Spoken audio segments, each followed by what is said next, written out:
Hello everyone, and let's talk about some misleading polling that inflates support for the new administration's recent return to office mandate for all federal employees.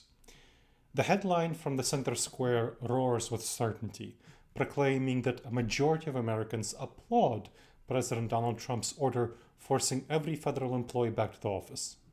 But in paragraph 3, when we look at what the poll actually says, we see that only 43% support a full federal return to office. 27% back only essential workers returning, which was already required under Biden. It's not like essential workers were actually not required to be in the office.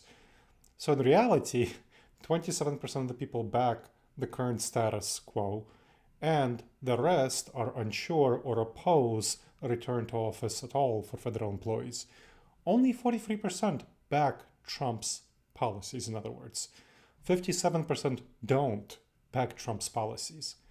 The article merges distinct responses, those who back essentially essential workers returning, that's Biden's policy, with the 27% who do that, with 43% who support a full federal return to office.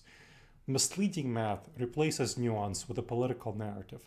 The structure conceals dissent and fabricates a false consensus.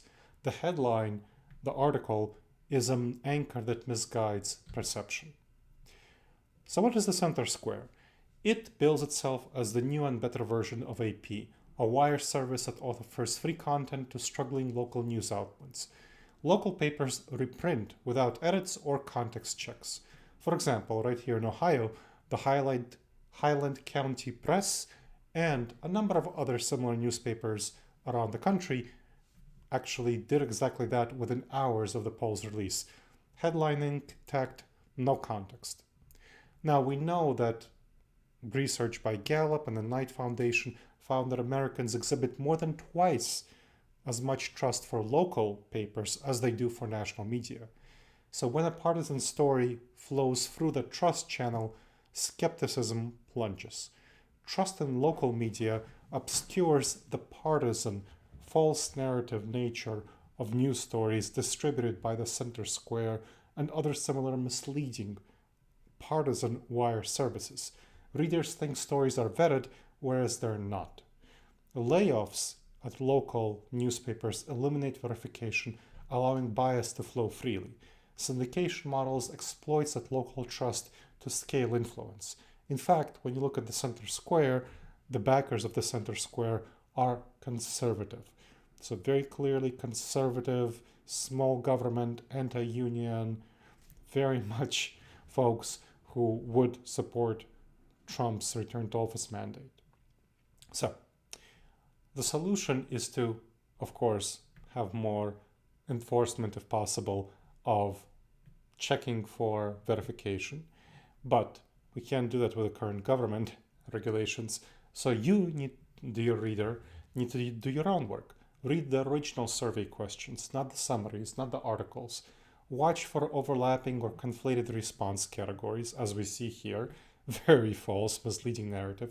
Do your own math to reveal the real public distribution.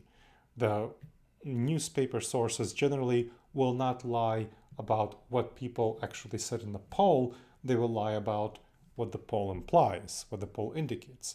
Compare it against credible polls. For example, AP did a poll in January 2025 showing that only 40% support Trump's full return to office mandate. Use doubt and scrutiny as tools for actual attention and verification. Write letters to the editor. Make sure to write letters to the editor when you see such misleading things being printed. Alert them to data manipulation and misleading headlines.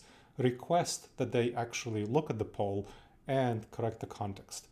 Take the pro-truth pledge yourself at protruthpledge.org and encourage staff at newspapers, the editors, the journalists, and the newspaper itself as an organization to take the pro-truth pledge.